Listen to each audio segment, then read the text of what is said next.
Welcome to my YouTube channel. امید ہے آپ سب اچھے سے خیریت سے ہوں گے. So today we start over lecture number 1 which is about historical overview of management. Okay, let's get started.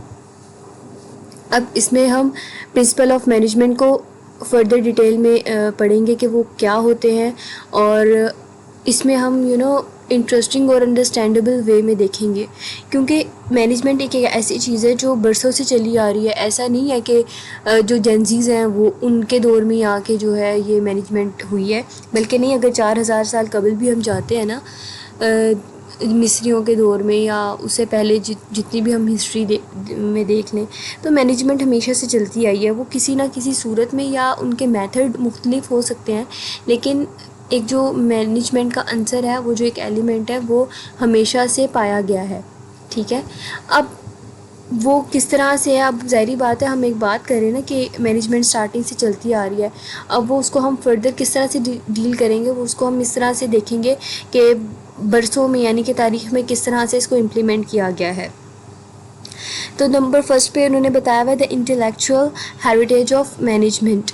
اب یہاں پہ انہوں نے بتایا ہوا ہے کہ Egyptian pyramids and the great وال آف چائنا.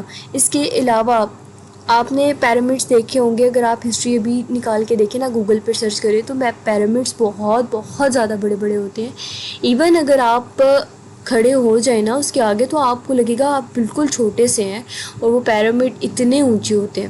اب دیکھیں وہ پیرامڈ پہلے سے بنے بنائے تو نہیں تھے نا، ان کو بھی اکثر کسی نے بنایا ہے، ان کو بھی اکثر کسی نے مینیج کیا ہی ہے نا، وہ پہلے سے تو موجود تھے ہی نہیں. تو اب آپ یہاں سے اندازہ لگا لیجئے کہ وہ ایجپشین پیرامڈ بھی انسانوں نے بنایا ہے. ان کو بنانے کے پیچھے بھی اوبویسلی کسی کی مینجمنٹ یا کسی نے تو ان کو مینیج کیا ہوگا نا، یعنی کہ پیچھے کوئی نہ کوئی تو بتانے والا تھا نا کہ ایسے ایسے کیا جائے، ایسے ایسے کیا جائے. اور آپ کو پتہ ہے کہ جو وہ پیرامڈس بنائے جاتے تھے ان میں تقریباً 1,00,000 مزدور اور 2 سے 3 لاکھ پتھر جو ہے وہ استعمال ہوا ہے. اور وہ ایک پتھر کی جو ویٹیج تھا نا وہ 2.5 ٹن تھا. اب آپ دیکھیں کہ وہ پیرامڈ اتنے اونچے ہیں اور وہ کس طرح سے پھر مینیج کرتے ہوں گے، کیسے لے کے جاتے ہوں گے، کیسے ان کو لفٹ کرتے ہوں گے. تب تو مشینریز بھی نہیں تھی کہ ہم کہتے کہ مشینریز تھی اور وہ مشینریز کے ذریعے ان کو اپ لفٹ کرتے تھے. تو اب یہ دیکھیں کہ ان جو لاکھ مزدور ہیں انہوں نے بھی کتنے ٹائم تک کام کیا، انہوں نے 20 سال تک کام کیا ہے. اور ایک ایک پتھر آپ کو پتہ ہے کتنا ان کا وہ وزنی ہوتا تھا، اور 2 سے 3 لاکھ پتھر تھوڑے نہیں ہوتے ہیں، اور پھر ہر ایک پتھر کا وزن بھی 2.5 ٹن کا ہو. تو مینجمنٹ ان کو مینیج بھی تو کوئی کر رہا تھا نا، ان کو بھی بتانے والا کوئی تھا نا کہ اس طرح کیا جائے. سو اب ہم نیکسٹ ایگزامپلس بھی اس کی پڑھ لیتے ہیں، جیسے گریٹ وال آف چائنا. اوبویسلی اس کو بھی کسی نے تو بنایا ہے نا، انسانوں نے مل کے اس کو بنایا ہے. تو یہ ساری چیزیں جو ہے نا، اگر ہم تاریخ کو دیکھیں تو ہماری ایک دفعہ تو عقل دنگ رہ جاتی ہے کہ انہوں نے بنایا کیسے ہوگا. اب گریٹ وال آف چائنا کا وہ بتاتے ہیں کہ اس کو 956 سال میں تیار کیا گیا تھا، اور یہ 6000 کلومیٹر لمبی ہے، اور اس کی صرف بیس ہی 20 فٹ کی ہے، اور اس کی چوڑائی کتنی ہوگی؟ 11 فٹ وائڈ ہے، 11 فٹ یہ جو ہے وہ چوڑا ہے. تو اب آپ دیکھیں کہ میں تو ایک دفعہ حیران ہی ہو گئی تھی جب میں نے اس کو فرسٹ ٹائم پڑھا کہ کس طرح سے کسی نے بنایا ہوگا اس کو.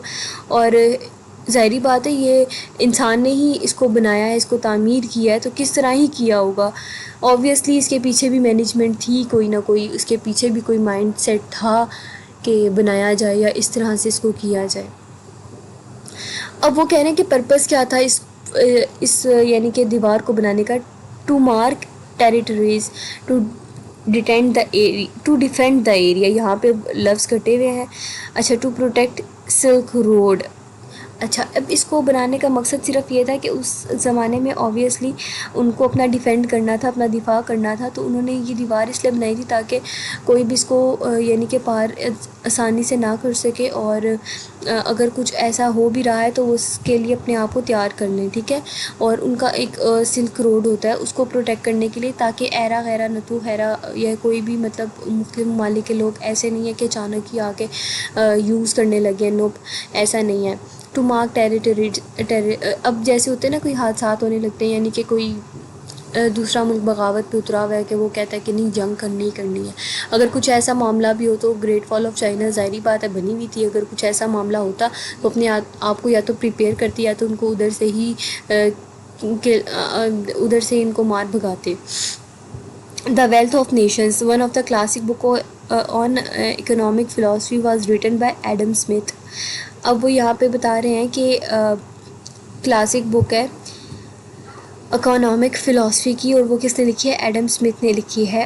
18th century protester at Glasgow, Scotland 1776. اب ایڈم اسمتھ کون ہے؟ ایڈم اسمتھ ایک آپ یہ سمجھ لیجئے کہ انہوں نے ایک کتاب لکھی تھی جس میں سارا نا معاشی صورتحال اور معاشی طور پہ کس طرح سے ورک ہو رہا تھا، کیا پروسیس تھا، وہ ساری فلاسفی یا ان کا اس کے بارے میں کیا خیال تھا، انہوں نے ہر چیز کے بارے میں مینشن کی تھی. اس کے بعد اب کیا آ جاتا ہے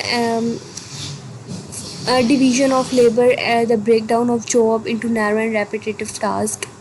اب اس میں یہ آ جاتا ہے نا کہ آپ معاشی استحکام کس طرح اسٹیبل کر سکتے ہو. یہ انہوں نے نا ہر بندہ جو ہے ہر چیز کو مختلف نظریے سے دیکھتا ہے، تو ظاہری بات ہے انہوں نے جس سینس میں اس کو دیکھا تو انہوں نے اس کو اس طرح سے ڈیلیور بھی کیا. اب سیکنڈ چیز آ جاتی ہے مینجمنٹ ان 20th century. اب انہوں نے آپ نے یہ سوچا ہوگا کہ 20th century کو کیوں ڈیفائن کیا، کیونکہ تب تک نا مشینریز آ چکی تھیں. ابھی آپ نے دیکھا ہوگا کہ فیکٹریز میں ابھی پروڈکشن ہاؤسز میں موسٹلی مشینز ہوتی ہیں. انسانوں کا کام صرف ان کو رن کرنا ہوتا ہے یا ان کو کمانڈ دینا ہوتا ہے. ہر چیز جو ہے وہ مشینری کے ذریعے بنائی جاتی ہے اور ان کو ہینڈل کیا جاتا ہے. ٹھیک ہے، تو یہ انڈسٹریل ریولوشن ہوتی ہے. اب سیکنڈ چیز پھر کیا آ جاتی ہے کہ انہوں نے 20th century کو اس لیے بھی یہاں پہ ہائی لائٹ کیا کیونکہ اس میں ظاہری بات ہے ہر چیز جب مشینری سے ہونے لگی تھی تو وہ پھر مینجمنٹ بھی اس کے حساب سے ہوتی ہے نا. پھر ایک مینجمنٹ کا وہ جو ایک ایلیمنٹ ہوتا ہے اس میں بھی چینجز آتی ہیں. اب جو مینجمنٹ کرتے ہیں اور جو مینیجرز ہوتے ہیں وہ اپنے آپ کو مینیجر کے طور پہ تو اوبویسلی نو ڈاؤٹ کہ وہ مینیجر ہوتے ہیں، لیکن وہ اپنے آپ کو as a mentor, as a coach, as a internal consultant کے طور پہ وہ اپنے آپ کو پورٹرے کرتے ہیں. ایون وہ اپنے آپ کو پروفیشنل دکھاتے ہیں کہ they are the professional peoples, اور ایسا نہیں ہے کہ ہم ہر بندے کو مینجمنٹ سونپتے. اچھا گائز، اب اذان ہو گئی ہے، مجھے بالکل ٹائم کا اندازہ نہیں تھا لیکن ہم پھر بھی اپنا لیکچر کمپلیٹ کر لیتے ہیں. تو ساتھ ساتھ اذان ہو رہی ہے تو آپ نے وہ بھی سن لینا ہے اور ثواب بھی ملے گا. خیر اچھا، Sydney Opera House. Sydney Opera hall is the milestone of modern age situated in Sydney. یہ بھی سڈنی میں سچویٹڈ ہے. اور ہم یہاں پہ گائز تھوڑا سا بریک ہی لے لیتے ہیں کیونکہ اذان ہو جائے اس کے بعد میں اس لیکچر کو کنٹینیو کرتی ہوں.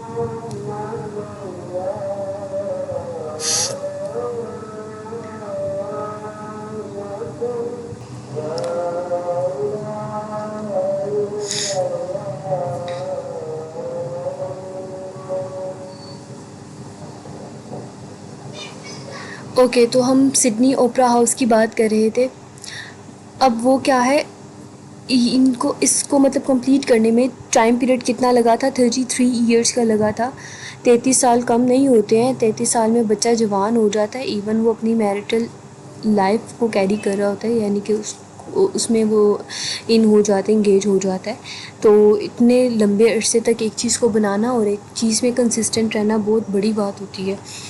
اب اس میں سڈنی ہاؤس جو ہے اس میں کتنے رومز تھے؟ 1000 رومز، 5 تھیٹرز اور ہال فار 2679 پرسنز. یہ آسان کام نہیں ہوتا اس طرح سے، اور اوبویسلی وہ اس طرح سے مینیج کر رہے تھے اور وہ کنسسٹنسی کے ساتھ اس کو بنا رہے تھے.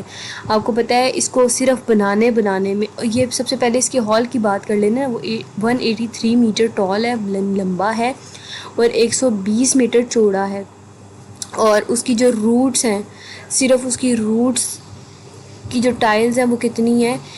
10,56,000. اور یہ امپورٹ بھی کہاں سے کی گئی ہیں؟ سویڈن سے. اور اس کی کوسٹ تھی 102 ملین ایٹ دیٹ ٹائم، اور وہ بھی dollars. At that time 102 million is too much enough amount. اور اس ٹائم انہوں نے وہ امپورٹ کر کے یہ ہال ریڈی کیا تھا.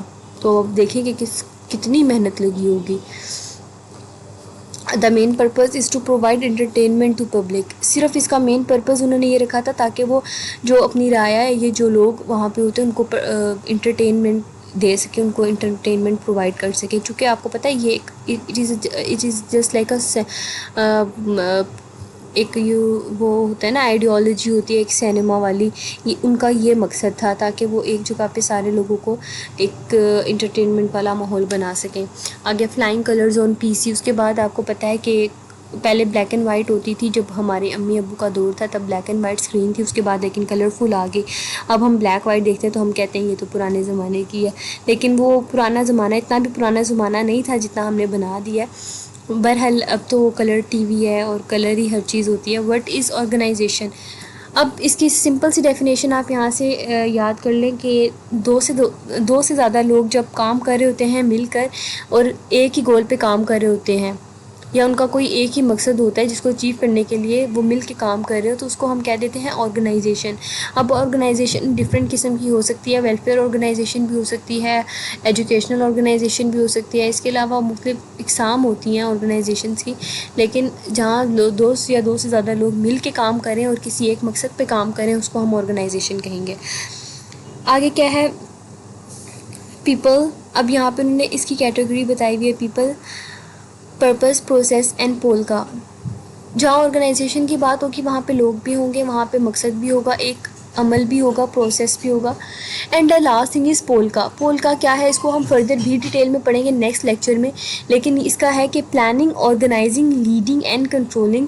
لائک آپ کسی چیز کو پلان کر رہے ہو، سب سے پہلے آپ اسٹیپ بائی اسٹیپ اس کو دیکھ رہے ہو کہ کیا اس کو اسٹیپ بائی اسٹیپ ہم لے کر چلیں گے.